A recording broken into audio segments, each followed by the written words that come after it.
All righty. So today we're going to be talking about rain gardens in home landscapes. And if you have any questions, please keep yourself muted and you can go ahead and type those questions into the chat box and I'll get those at the end of the presentation. It is probably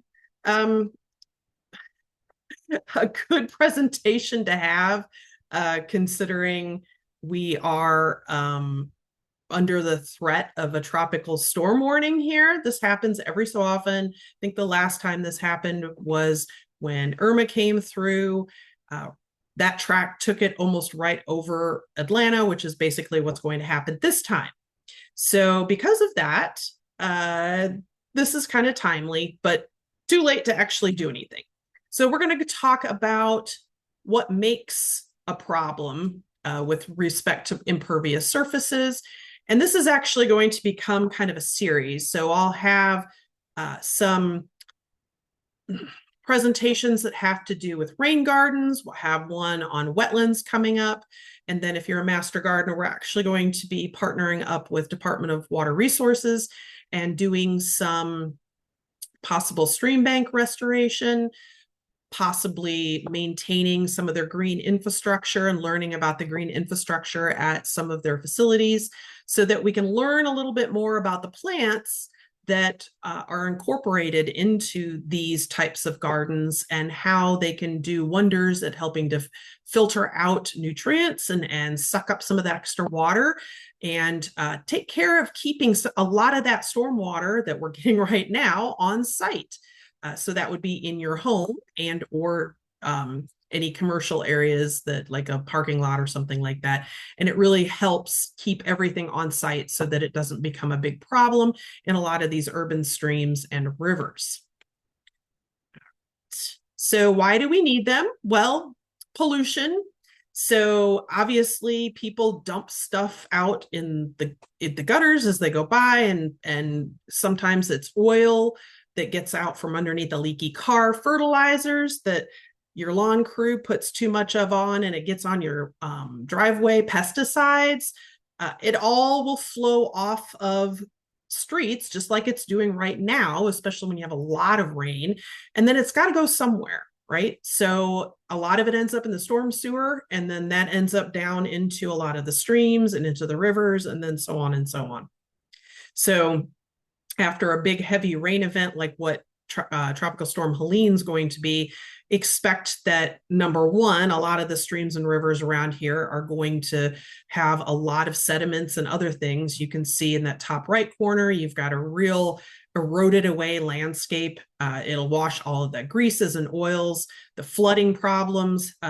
It just can overwhelm. Down in Atlanta proper, you have a combined storm and sewer overflow system that combines all of that, and they're supposed to treat it. Well, when they can't treat all of it because we have 10 inches of rainfall, that gets released and that ends up in the waterways, and then that goes downstream where a lot of other communities are sucking that water up for water treatment. So you can see it's a big problem.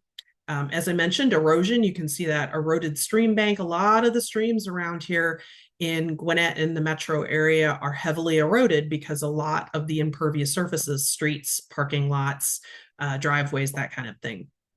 Water quality, it all gets degraded. I get people that'll call me up and ask, hey, I want to swim in this pond. I just bought this property. How do I know I can do that?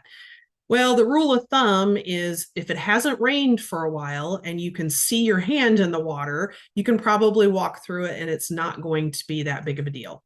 But when it's heavily laden with sediment, it's a problem. And there's bacteria and all sorts of other stuff that's in there. And then, of course, like I mentioned, the infrastructure strain. So in Atlanta proper, where they have the combined sewer and stormwater pipes, it overflows. It just, the system can't handle it. So plus not to mention the fact that a lot of these systems are getting really old and you'll get, breaks in the line, things like that. So that's why we need rain gardens, because we want to try to keep everything on site or as much of it on site as we possibly can. So what are they going to do? Well, the obvious, reduce runoff. It's going to keep some of that stormwater on your property. So if it keeps it on the property, then that's less that you have to worry about treating or in the stream with everybody else's. It's going to help filter pollutants. A lot of these plants can help filter out the nutrients, and there are certain types of plants, rushes like bulrushes, sedges, and things like that, that are very, very efficient at sucking out extra nutrients. And so used in green infrastructure, they can do a great job at removing a lot of that stuff so that it doesn't become a problem when it makes it out into the river or to the lake. If you've watched Lake Lanier over the past 20 years, it used to be what we would consider a reservoir that was fairly clean and had fairly decent water quality. Now you have the same problems that you do in most other rivers or streams. After a rain, I wouldn't swim in it. And the reason is because all of those pollutants that are flowing in there. So rain gardens can also help recharge the groundwater. We don't have a lot of rivers and streams to recharge the groundwater here. And when we pull the water out to treat it and drink it or use it in our daily lives, and then it gets sent back to the water treatment facilities and then dumped back into the streams and rivers, that's not really recharging groundwater. And we do, even though we get a good bit of our water from Lake Lanier, a lot of the surrounding communities actually do pull from groundwater or from riverine systems. So putting that water back into the soil so that it can help recharge our groundwater is a good thing. Supporting wildlife, well, I mean, you could have little frogs. Your tree frogs would certainly like it. If it's working correctly and that water is only there for a short period of time before it infiltrates, birds will love it. Butterflies, another wildlife, because depending on how big the area is, and it doesn't have to be big, those animals will really appreciate the flowers and the plants and everything that you're putting there. Climate resilience. So, climate change happens all the time, but it's changing from year to year. And so if you're aware of how to conserve your resources, in this case rainwater, then you're helping again all the things that are listed above there by helping that water recharge. And then of course aesthetics. Who doesn't want a really pretty garden in their yard? And so you can just kind of count this as another garden that's functional and as actually doing something to help your community. So this is kind of an idea, just a visual of what a disturbed versus an undisturbed area looks like. So you can see in the pictures there that in an undisturbed area, if you get a rainstorm, that water is going to fall. About 50% of it's going to soak into the soil, and then maybe 10% of it will run off. Whereas in a city setting like this, you'll get maybe 15% that will infiltrate, and then about 55% of it actually flows off. And here in Gwinnett, we're getting to the point where we are pretty, suburban urban. There's not a whole lot of forested land left. So we really need to start thinking about alternatives that will help some of the problems that we have. So trying to come up with or educate folks so that they know the importance of having a garden like this. Instead of the runoff and the erosion that you see in your yard, you could have a really nice and pretty garden that is functional and is helping this situation. So here we have just a parking lot. And again, the chief cause is going to be impervious surfaces. So when you look at a parking lot like this, there are some that do have pervious pavements, meaning that water can percolate down through there, but they're not used a lot, mostly because you have to have a lot of maintenance on them. You've got to pressure wash them because all of this junk, garbage, pollen, trash, everything else can get caught into those interstitial spaces of that parking lot, that pervious parking lot. And then it's clogged and it's just like an impervious surface. So you have a lot of maintenance. But it's going to prevent this type of parking lot. is just going to prevent the natural processing of all of those pollutants. And most parking lots, they're just going to have some kind of storm sewer system. They're going to get all of that water off. It's all going to go away. You're not going to see it. And then it ends up either in a detention pond, or in a case of a lot of older parking lots, it ends up in the streams. And then you have all of those pollutants, oils, greases, everything else, trash that's flowing away. It's just an express route, as it says. And we're seeing more and more of these and more highways. They're always making more highways. And the DOT doesn't really go out of their way to come up with systems that are going to help. There are a few that UGA is working with DOT to do some minor stormwater green infrastructure filtering, but as a general rule, they don't do a whole lot of that at all. So non-point source pollution is the #1 water quality problem in the US. So some people might be asking, what is non-point source pollution? Well, that's going to be exactly what you see in this picture. It's oils, it's greases, it's fertilizers, it's dog feces, it's pesticides, it's all of that stuff that as it ends up flowing into those storm drains, we don't really know where it came from. Point source is going to be something that comes out of a pipe. That's probably the easiest way to look at what a point source versus non-point source is. We can pinpoint that issue right there. It's coming out of that pipe. We know where it came from. Non-point, we just don't. We don't know where it came from. So stream pollutants coming from land development, we still have a lot of that going on around here in Gwinnett. And that can be nutrients. So you might have a lawn care service that is not real careful with making sure that they're putting the fertilizer and other stuff, weed treatments on the grass versus pavement. So you have fertilizers, animal waste, you have septic and sewer leaks, pathogens from animal waste that can be wild and domestic, sediments from all erosion. All you have to do is go take a walk along some of the stream banks here, and you can see where all of that soil is going, and other toxic contaminants like fuels and lubricants, things like that come from a car. Yard waste, litter.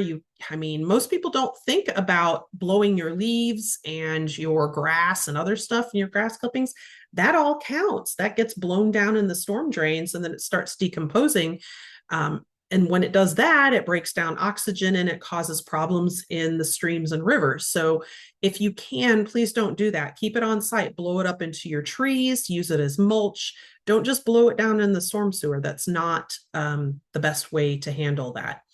And then, of course, thermal stress. That's one that a lot of people aren't aware of. You've got the Chattahoochee River, which is a trout stream that's in your backyard. Most people don't even realize that there are trout there, but there are. And they prefer a temperature of about 50 degrees. So when it comes out of the Buford Dam and it goes down the Chattahoochee, it is fairly cool. But when you get a rain event like this, especially when dumping this much water, that all will increase the temperature of that river, and those trout get thermally stressed. Well, that also goes for anything else that's living in these streams.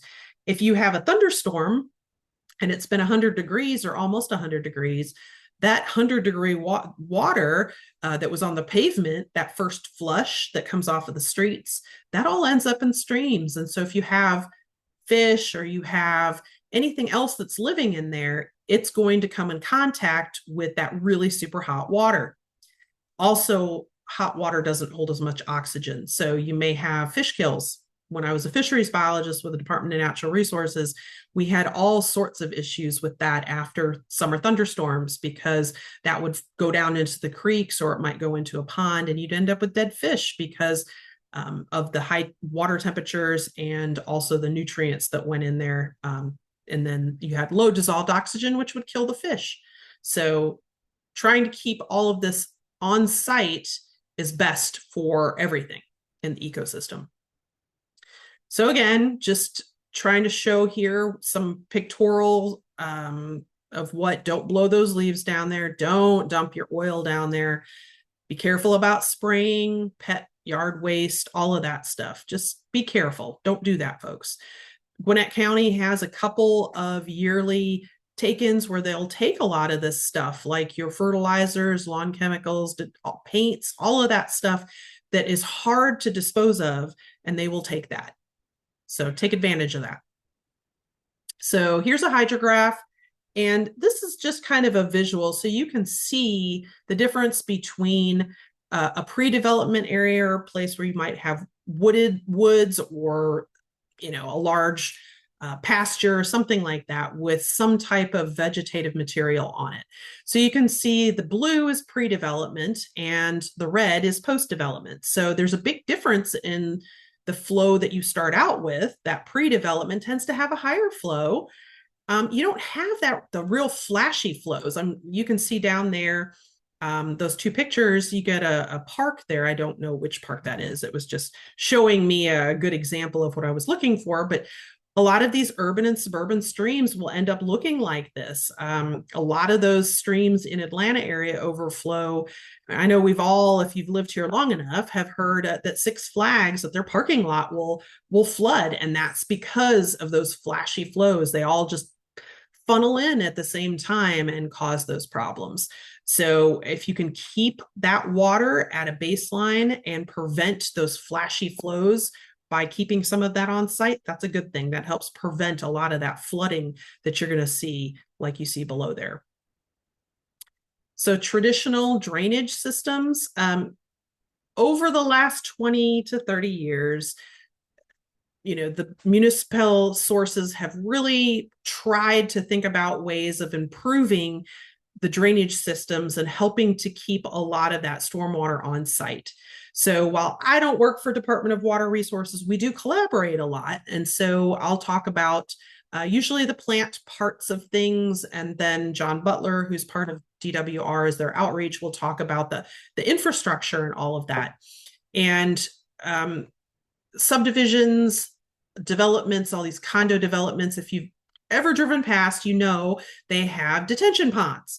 Some of them are going to be dry. Most of them are dry now. So they'll just hold water for about 48 hours and then become dry again. Some of the older ones are wet, meaning they hold water all the time.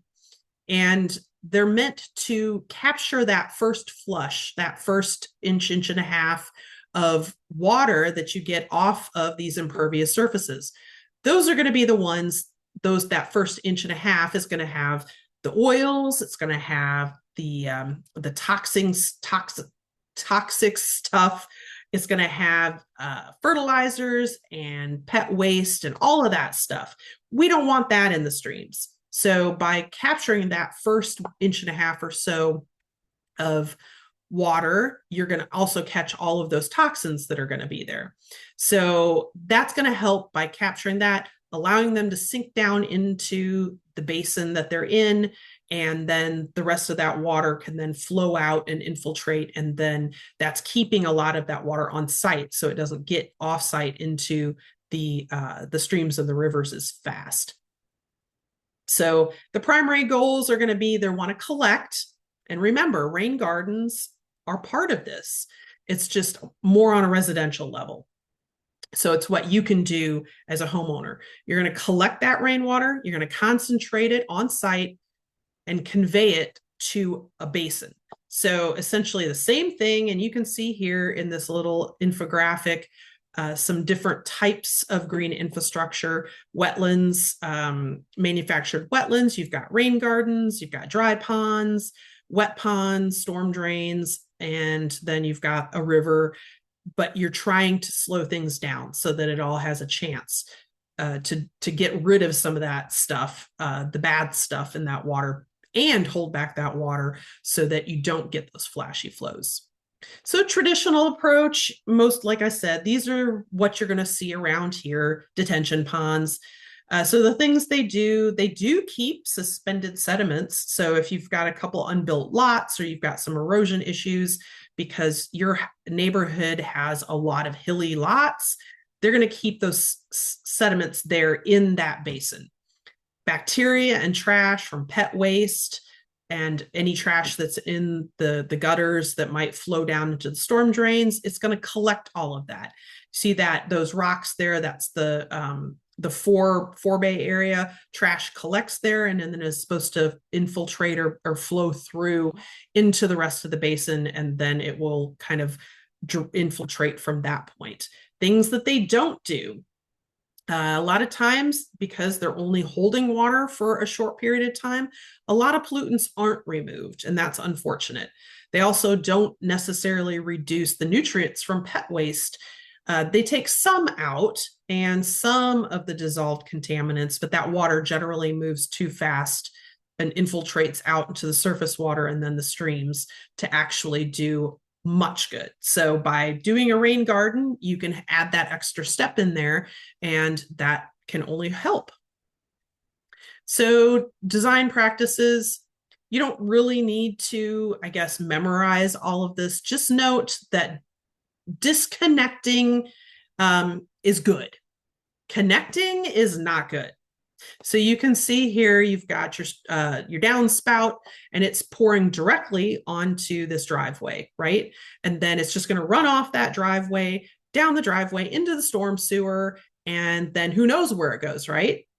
But in a disconnected system, you see here the storm drain goes out onto the yard, which is green, it's grass, and that water then will infiltrate down into that yard, and it'll take some of the stuff off the roof. It might take some of it'll hold it there in that property before it ends up down in the storm sewer. So, it can only be good. And a rain garden is a disconnected part of that infrastructure. So just kind of note, disconnected is good, connected, not so good. So here's some better design practices. Some people will go super green, and you can see here you have a driveway where they've actually put in these individual little blocks. They're usually grid blocks, and then they put some type of base substrate underneath there, and then soil, and they'll plant grass seed. And so it's a pervious type of situation. So when it rains, that rain can infiltrate down through there, and that grass will use some of that, and then the rest of it will flow down to that base layer and then away. But it slows everything down. It's not going to run off, or all of it won't run off into the storm sewer, versus the one on the left, which you can see with that parking lot. It's all just flowing right through down to that storm sewer, and then who knows where it goes, probably straight out into a creek or a river. So the right is green infrastructure and the left is not. So again, on-site versus off-site, you want to keep as much as you possibly can on-site, especially for rain events like we're getting right now. I mean, they're talking another maybe 10 inches up in the mountains, up to 30 inches. That's a lot of rain. So the more you can keep on your property to infiltrate, the better off everyone will be. Green space and water quality. So most subdivisions are going to require green space. That's just baked into the code at this point. Like I said, over time, they realized that they needed to do some things to try to better the environment. And so the code was changed so that there were green spaces. So nobody really likes to look at your backyard and see your immediate neighbor right behind you. So having a strip of trees is a nice thing to have. If you have a stream, then you're supposed to have what's called a riparian buffer. And that riparian buffer is there to help protect that stream. So when you have grass that runs right up to a stream, you end up with a whole lot more water running in there, and that's how you end up with the erosion. I've seen all sorts of people who were completely uneducated and took out the trees that the developer left, and then wondered why all of a sudden the erosion in the stream that they had in their backyard took away a third of their yard. And at that point, it's really hard to get that back. You just, it's going to be a major engineering feat, and a lot of people just don't have the money for it. So the buffers are there for a reason. They're there to hold that stream bank in place, whether you have a tiny little stream that's dry most of the time or one that flows all the time. Leave that buffer in place. And you want that rain garden to help hold the additional water that might be flowing from your gutters and down into that stream on site for a little while longer.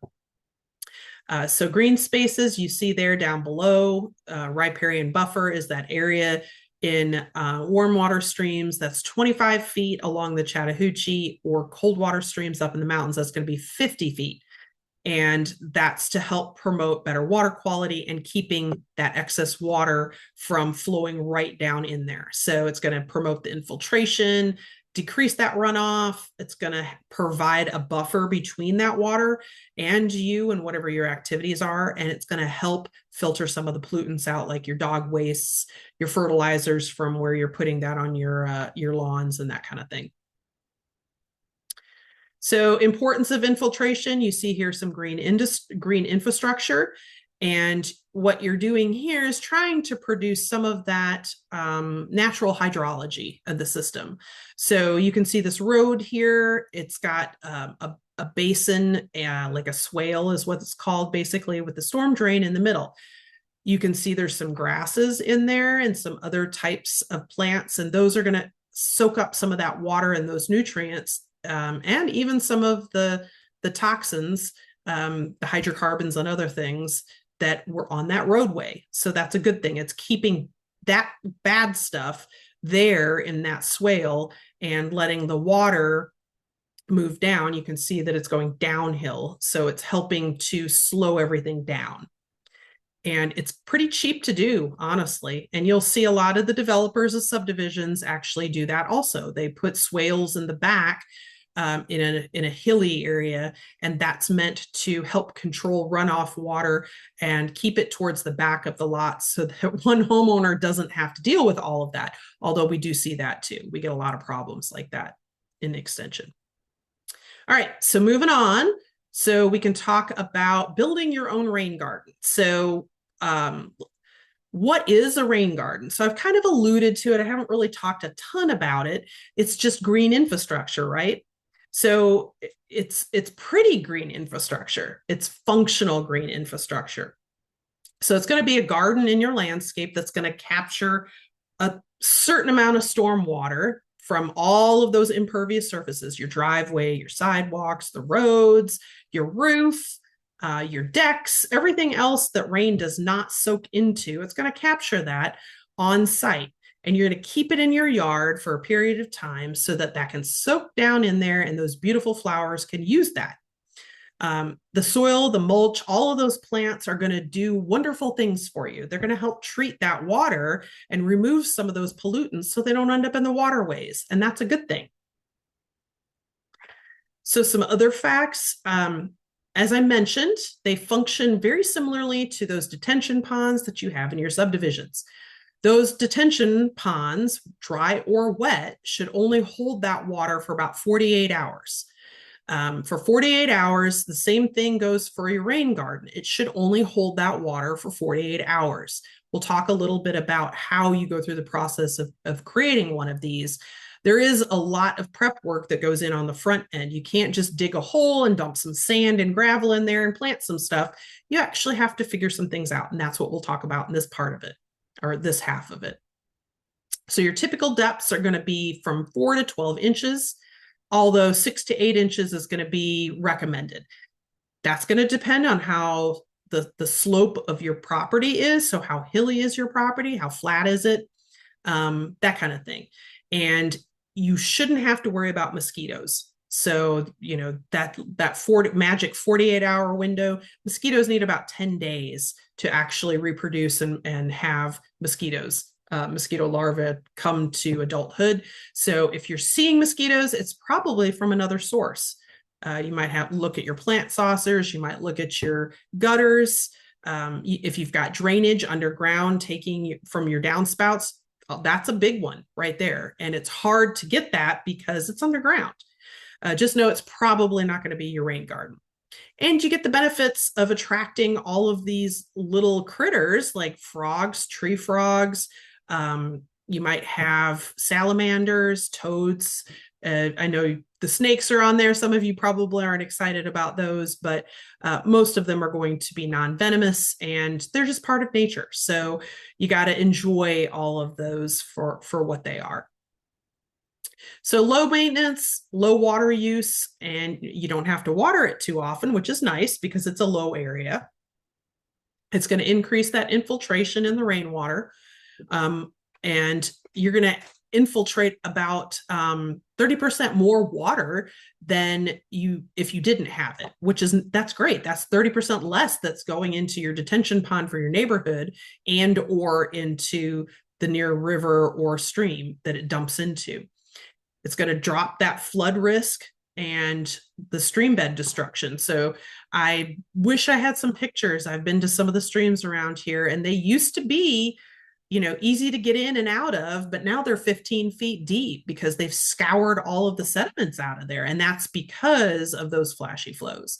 So it's going to help keep it in a more uniform flow. And it can provide a different kind of habitat in the landscape. So all those little critters and the birds and everything else will have a water source.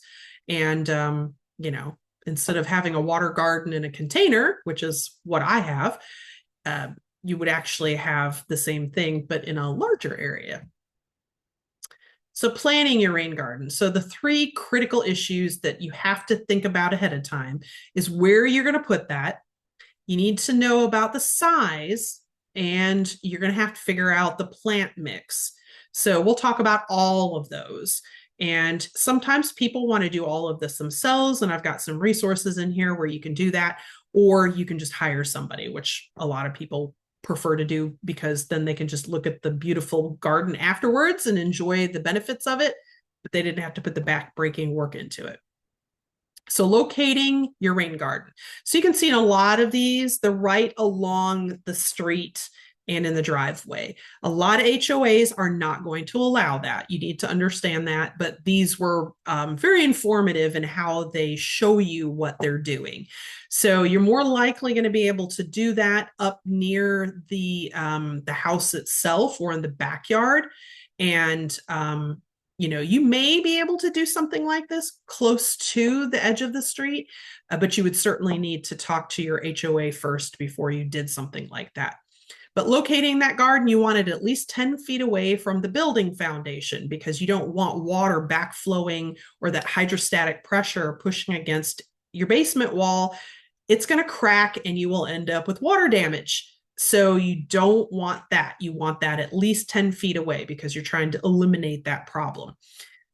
You don't want to put it too near a patio, driveway, or road, but close enough. So you need to have it, any water that's going to flow off of these impervious surfaces need to be able to get in here. It's going to depend on your elevation, and it's going to depend on where that water would typically flow. So some people are blessed that they have a fairly level lot. If that's the case, then you've got a little bit more leeway here. But if you're on a really hilly lot, you're not going to have a lot of options. You're really or only going to be able to put it in a couple spots. So just kind of keep that in your mind. We're just in a really hilly part of the US. So you just have to kind of realize that you may not be able to do it exactly where you want to. If you're going to put one in, why not have it someplace where you can enjoy looking at it? So, place it somewhere where you can see it through the window and make sure that it fits in your landscape. The HOAs will definitely make sure it fits in your landscape. They're going to probably want to come by and inspect and make sure it's being done to the way that you put in that you were going to do it. So you just want it to look very attractive and not be something that's overrun that people are going to complain about. Locations to avoid. This was a really good example. So this is one that the homeowner put in hoping that it was going to treat the water from their property. But what happened in the end was it ended up treating the water from the road because they put it in the wrong location. And it overflowed essentially. So it's not functioning as it should for their property. Instead, it's functioning as a storm sewer, really. So again, don't put it next to a building foundation because you'll end up with cracks in your foundation. Don't put it over a septic system or within 10 feet of that drain field. The last thing you want is a real heavy rain and then have that sitting on top of your drain field. And then you can't do laundry because you have no infiltration from your septic field. You don't want to place it where the water is already standing for long periods of time. So that's telling you something. That's telling you those soils are just not great for absorbing that water. So if you have a really high water table, like maybe close to a stream or something like that, don't put it down there. It's just going to sit there. It'll sit longer than 48 hours. And again, that's not what we want here. You don't want to put it within the drip line of any large trees. So that drip line is going to be where that canopy, so you've got the big canopy, that drip line runs right out to the edge of that canopy. So the feeder roots of that tree do extend past that, but there is a lot of structural root and feeder root around that area. If you do a rain garden in that drip line area, it's going to prevent oxygen from getting to the roots. And what a lot of people don't realize is that if your tree roots are inundated, after 15 minutes, they start to get anoxic, and that's stressing the tree because they need oxygen just like you do, the roots do.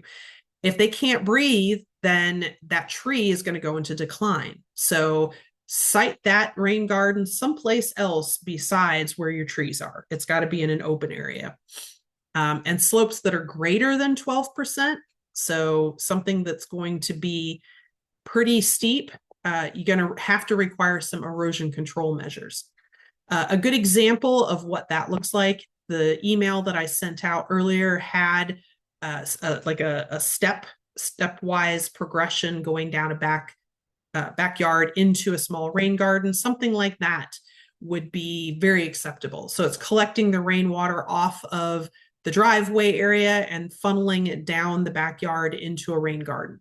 And they've protected that area so that it's flowing over stones, like a little, riffle or run in a stream, and down into that rain garden where it can then infiltrate safely.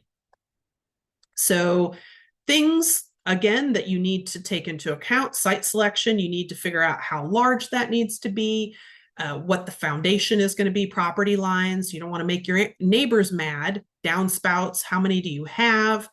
Overflow, what are you going to do if it overflows? You want to make sure it's the correct size. Location of trees, again, you don't want to inundate those roots and kill those trees. And then make sure to locate your utilities. When you are digging that hole for that rain garden, you don't want to hit anything.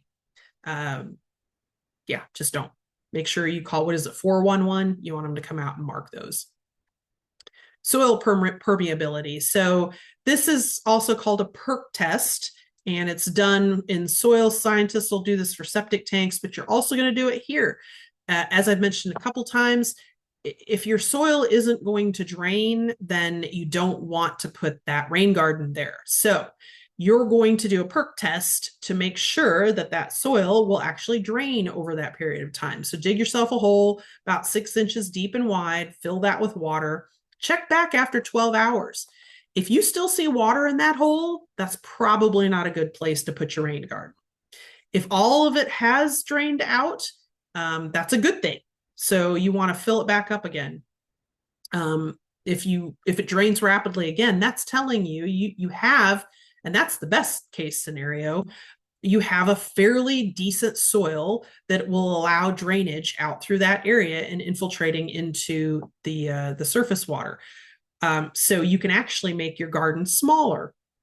That doesn't happen around here a lot because we have a lot of heavy clay, but you might get lucky. If that water is standing in that hole after 12 hours, again, that's unsuitable for a rain garden.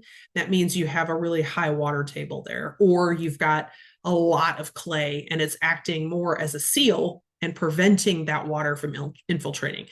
Just as an aside, when you have a pond and they're built, like let's say you had a farm and you wanted somebody to build a pond for you, they line it with clay to keep that water in there. So that's used as a sealant. So we have a lot of clay around here, and unfortunately, sometimes that's a problem. So problem soils, if they're really high in clay or they've been compacted because people have driven on them or for whatever reason, they're not going to work very well for you. So an ideal rain garden soil mix, 50 to 60% sand, 20 to 30% topsoil, and about 20 to 30% compost. No clay or no mix should have more than about 10% of that should be clay, because clay's got really tiny soil particles and that can act as a sealer. So you want to place that soil mix about 3 to 4 feet deep below the surface, and that's going to provide good infiltration. So if you think about it, the same kind of garden soil that your tree, or the same kind of soil your tree roots are going to want to go through, or your vegetable plants are going to want to grow through, also provide good infiltration for that stormwater so that it can drain through too. And you can always go in there and dig down and remove that really cruddy, compacted red clay soil and replace that with decent soil. And, you know, if you don't have any other place that's going to work, that's always an option. So soil test, I wouldn't be working for Extension if I didn't want to plug that, right? So you're going to take a couple cups of that soil, and it's going to give you some results on whether or not you need to amend your soil further. And that's mostly fertility for the plants you're going to put there. It's not going to tell you if it's contaminated or anything else. It's only $8, but it's going to tell you if you need to go and maybe put some more organic matter in, or if you need to amend it with a little bit of fertilizer to get those plants a good start, that kind of thing. Rain garden size. So that's going to depend on 4 things: the area of the drainage, so your property, and also possibly if you're uphill, or sorry, downhill from another neighbor. And let's say that the grading wasn't done very well, so you may have to incorporate some of that land in that calculation. The depth of that ponding of that rain garden, how deep does it need to be? 4 to 8 inches? Does it need to be 8 inches? Does it need to hold more because you've got a lot of volume and that soil doesn't infiltrate so well? So 4 to 12 inches is the range of depth. The average is 6 to 8 inches. And, you know, you may do, it's supposed to say with high permeability, sorry about that, a depth of 4 to 6 inches. So if you have a really good infiltrating soil and you have a smaller area, you may be able to get by with a shallower rain garden. You also need to know the soil type. So is it sandier? Is it heavy clay? That kind of thing. And then the slope. If it's really steep, because you live on just a super, super steep hillside like this with the house up at the top, you're going to need to probably factor in some more difficult ways, and you may have to get the help of a landscape group or a soil engineer to kind of come up with a design for you. Deciding on the size. So here's the different soil types: loamy, sandy, clay. So sandy soils need to be like 5 to 8% of that runoff area. Clay soils, 10 to 15%. And this is the rough calculation. Don't get excited. I'm not going to make you do math. There are actually websites. There's even an app. I've got all that information in here where if you want to try to do it yourself, you can certainly do that. The resources are there for you. You do not have to hire somebody if you don't want to. But the area of the rain garden needs to be, you know, based on these calculations here, about 300 square feet. So that could be quite a big area. Consider making 2 smaller gardens. So again, make sure that your HOA is aware of what's going on and keep them in the loop. But sometimes it might be easier to have multiple small areas or multiple small rain gardens versus one large area. Oops. So again, deciding the size. So the steeper the slope of the land, as I mentioned, the deeper the rain garden needs to be, because that velocity of that rain traveling down that slope, that rain garden needs to be able to hold that. All right. It's not going to have as much time to infiltrate on that grass because it's moving faster. So for a flatter slope, less than 4%, you know, which is almost flat, about 4 to 6 inches deep. So pretty shallow. For slopes that are 5 to 7%, you know, you're starting to get a little bit steeper, 6 to 7 inches. And then for 8 to 12 inches of slope, which a lot of yards around here are that way, and some of them are even worse. The rain garden should be at least 8 inches, maybe up to 12 inches deep. So you can see here, this is how you take a measurement. You're going to have your height, you're going to have a stake on the downhill part, a stake on the uphill part, and then a string for the level. And then you're going to take that height, and that's going to tell you what percentage.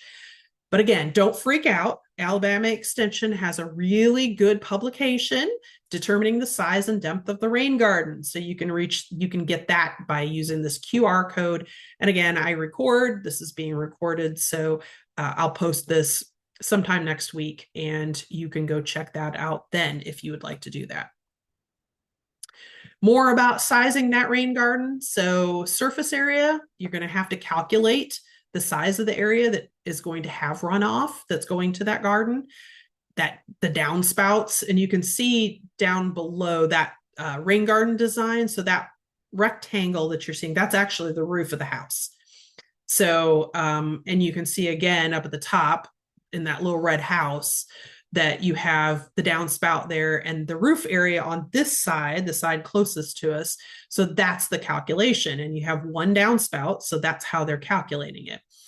So if you're interested, the little QR code there, the Rain Garden Alliance has a what size garden do you need calculator. So you literally can put the information you have here, surface area, your downspouts, the number that you have, the soil quality. So you can go out there and figure out how much, do I have sandy, silty, clay soil, and then the slope. And, again, we're walking you through how to calculate all of those and how to figure all that out. So you can just plug all of that in there and it will tell you exactly the surface area that you need. It can't get much easier than that. And this is the app I was talking about. So you see this is a partnership, Ecoscapes, the Marine Extension Georgia Sea Grant, and Sea Grant Act. So this is actually an app that you can use. So this is the information, but you can go on the App Store. It's there for Androids or iPhones, and it walks you through every single step you need, including choosing plants. That's awesome. If you like technology, I know a lot of people don't, which is why I have the other options there to help you. But this is really cool. So if you are into technology and you want to try it out, it's called the Rain Garden app. It's originally from Connecticut, I believe. They were the ones that created it, but it's also been expanded. A lot of the plant lists in there for the Southeast. Again, that's Marine Extension's Georgia Sea Grant Act that did that. So this is available. You can get this information here on this QR code, and then it's available in your app store for your mobile. So location and plant selection, moving on. So again, you need to kind of think about front or backyard. So if you have an HOA and they are, one of those that are like, you did not put your pine straw down this spring, we're going to fine you if you don't do it in the next 5 days. Or there's a spot of mold on your front door, we're going to fine you if you don't pressure wash it. If you got one of those, you might want to put the rain garden in the back. So you might not be able to keep all the water from your lawn on your property because you can't pipe those front downspouts, but you certainly can do it in the back. You may still have to ask for permission to do that, but it's in the backyard, so it's not as visible, and they may be more up for that. You need to figure out full sun or shade or somewhere in between, because obviously your species lists of plants are going to change based on that. You also have to figure out native plants, shrubs, grasses. How big of an area do you have? Do you want to use all natives? You don't have to. You can do a mix, or you can just, do whatever you would like. You can make it a pollinator garden. There's a lot of different stuff you can do. And wet and dry conditions. So you're probably like, Lisa, you told me this was a rain garden. This is supposed to be for plants that like wet feet. Well, yes, in the bottom. But if you have a larger area, you can do upland type plants like black-eyed Susans, maybe bee balm, and some of those along the upper slopes. So they're not going to get as wet as the plants down in the bottom. But you need to figure out your species list again. And yes, that app that included that, and I have some other resources for those. So landscape design, once you figure out where you're going to put it and all of that other stuff, you need to decide on the design. Are you going to do an oval? Are you going to do a square? It's just like figuring out what you're going to do, a regular garden someplace. You need to kind of get to the nuts and bolts of it. How does it going to fit into the landscape? Select your plant species. So moving forward, now that you know where it's going to be, what you're going to put in it, and then the number of plants that you need. So you don't need to do any more than just sketch it out on some graph paper like this. Or if you're okay with working online, there's apps that you can do it where it'll do it all online for you and print it out with a nice species list. So installing the rain garden, again, this is just kind of so you can see how that's calculated and how that's done. Where you're digging down and that kind of thing. So 2 to 8 inches deep, and you can see here how these folks are doing that. You want it to have a flatter bottom, and you have to figure out, are you going to hand dig it, or are you going to pay somebody to come with some machinery like a backhoe or a little bobcat and do that for you? And then don't forget to amend those poor soils. Here, make sure you're connecting that downspout so that you have that going underground down into your rain garden. You don't want to promote erosion by allowing it to just run down unless you're doing more of the stair step with the rocks that I was talking about, or having a dry riverbed type situation. You can do that. A lot of people opt to do that, where maybe you have your neighbors uphill and it's just flowing through your backyard. So you decide to just do a dry riverbed and plant some things there. There's a lot of different options. You don't have to just have a pool where all that water connects or collects. Again, protect that inflow from scouring and erosion. So after you lay that drain, where you're connecting to your downspout, you want to make sure that that area around it, that you are using proper substrates so that it doesn't scour out, cause bigger problems. Planting, figure out your zones. You can see below, I mentioned that you can use those upland plants along the top parts, or the areas that are going to be highest. So you see your base, that's going to be where the plants that are wet or very moist, maybe swamp iris, those kinds of things. Plants that like wetter feet can live there. Plants that don't live up in that margin, that upper margin there, and that's going to be more dry. So you can see how that breaks down to where you're going to put those plant placements. And don't forget about the height of the plants either.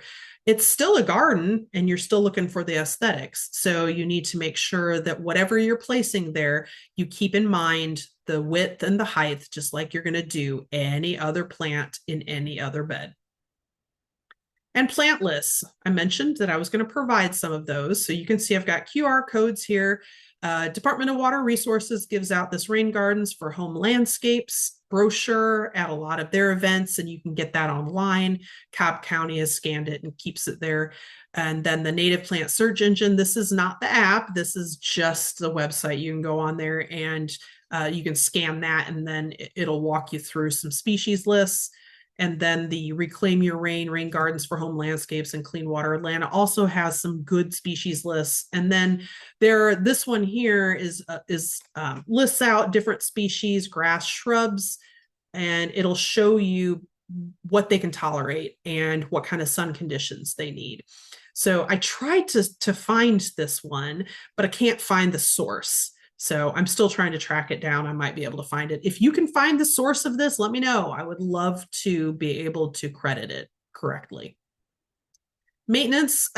So these are easy gardens. No special maintenance required other than, deadheading and keeping things clean, picking trash out, stuff like that. So you do have to do the routine periodic maintenance, but it's a lot less maintenance than maybe some other beds that you have. You don't necessarily need to fertilize outside that initial time to get those plants established. So removing weeds, don't put any herbicides in here, because remember, that's what we're trying to filter out. We don't want to add more. So you're going to have to hand pull weeds if you've got them in there, okay? And make sure, just like any other landscape plant, tree, bush, flower, water it that first year, and try not to stamp around in there to limit the compaction. So these are just some examples. We're going to kind of fly through these. We're almost at the end. Thanks for bearing with me. And you can see the befores and the afters, what it looks like from the front here. This person drew a nice little one where it flows down the steps and then collects there at the base. And then if you're turning around and looking up where that kitty cat is, that's what it looks like from the street. So it's very aesthetically pleasing. Here's another one. It was just kind of an ugly downspout drain on a college campus, and they went in there and put a gravel, and then that infiltrates after it's collected on the roof, and then you've got some pretty perennials and other types of plants there in the second half. And also over in the left-hand side there, it's a little bit more rambling, but they've added a lot of gravel and other plants, and that's to try to collect all of that water that has is just traveling down that lawn there, so that it's being used by those plants and first as much as it can before it ends up in the storm drain. Here's another one. You can see it collects in the parking lot and is draining down into the grass, but I mean, the grass can only take so much. So they dug that out, and you can see the connector up in the top. If you look at the one over on the right, the top left of that picture, you can see the parking lot, and it all flows into that nice depression that they dug out. Looks much better. This is after the first year, so it will grow and look more lush and pretty after that. Here's another one, and you can see the before, and it's just water pooling there, and then they dug that out. You can see the after, and then the second season after it's had the option to kind of grow and look a little nicer, and it's filling in. And then if we went back and looked at it now, it would be nice and full and lush. And you've got that dry rain bed there to capture additional rain. And so that looks aesthetically pleasing on its own, but it's also very functional. And then some choices. So you don't have to just stick random plants in there. You could do a daylily garden. So while you have to have some plants in the base that tolerate wet feet, those daylilies can be around the upper margin. So you could have a named daylily garden. That's an option. You could have a shrub garden. This one's a little shadier, but you can put some hydrangeas in there and some other types of shrubs. Just make sure that whatever their water requirements are, that you're keeping that in mind in placement. Here's perennials. And again, keep in mind placement so that the plants that prefer more water are down in the bottom, and the plants that are more are preferring drier areas are around the upper slopes of your rain garden.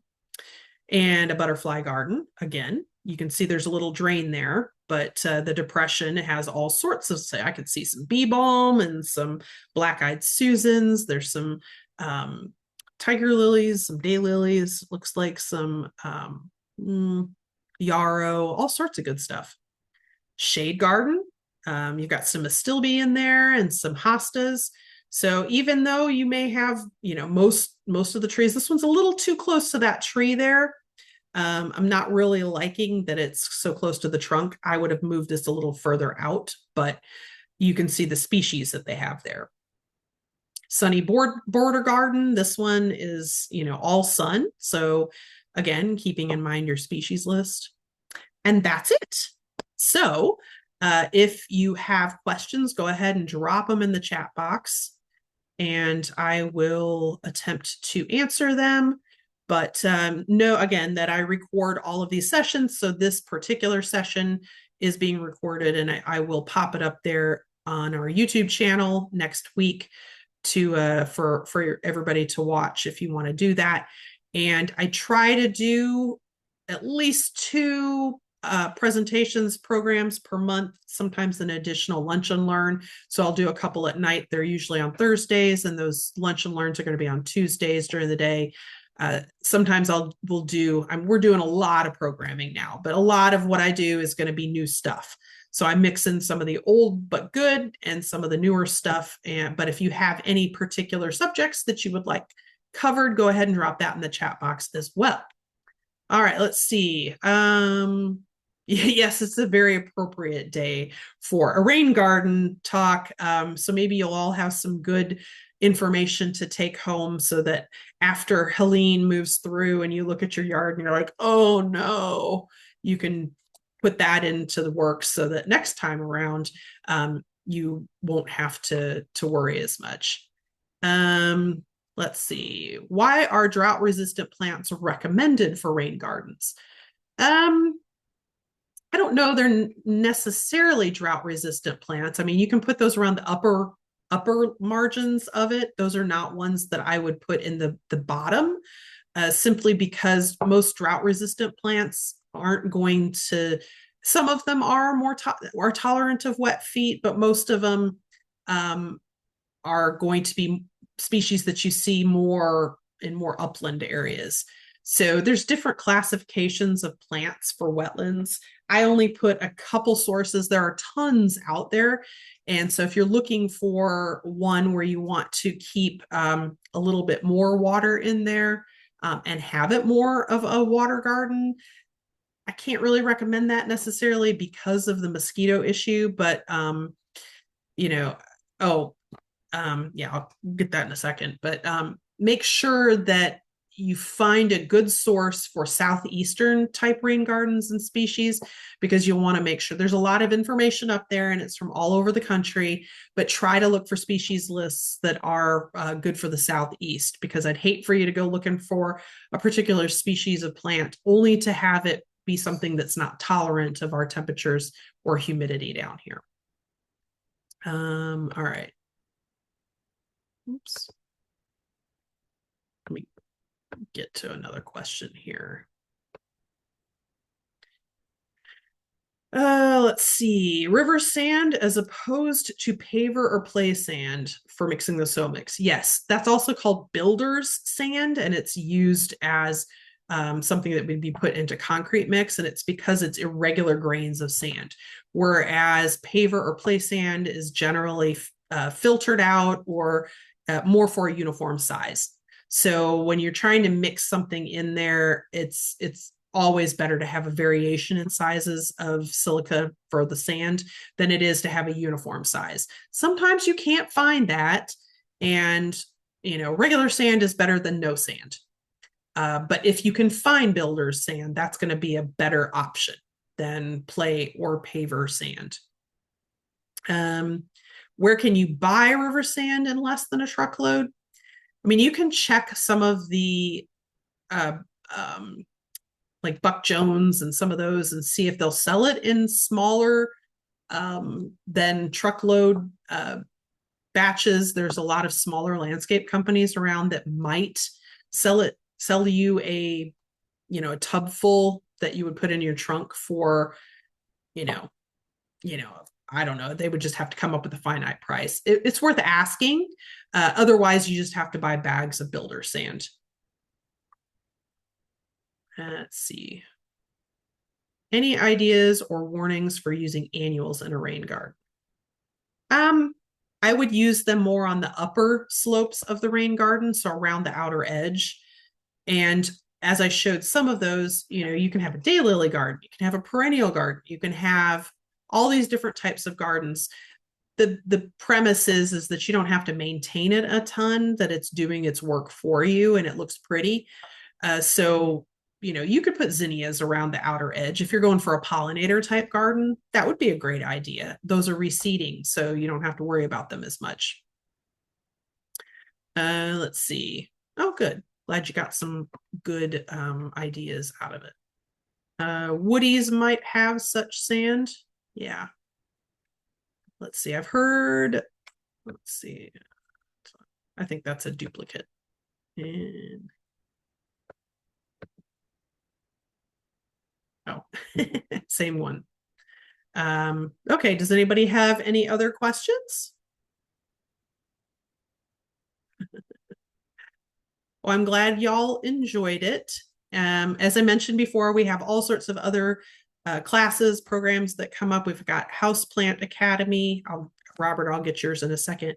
That's being taught by Nicole Caldwell. She is our houseplant guru, and that one is both in person and being streamed. So that one, I just put the first one up on the Metro Master Gardener YouTube channel. So if you want to see what you missed, You can go check that out. She taught us all sorts of good stuff about different types of houseplants. And again, this one will be up there probably next week. Let's see. I have 2 rain gardens that capture all the water from my roof. I have found that ground covers are great plants to use. That's a good idea. So, you could definitely put those in there. And if they are tolerant of wet feet, sure, it'll cover up a lot of the open area. And that's just less mulch or anything else that you need to put down. So that's actually do you have any particular species that you like putting in there of ground cover and where you put it, Robert?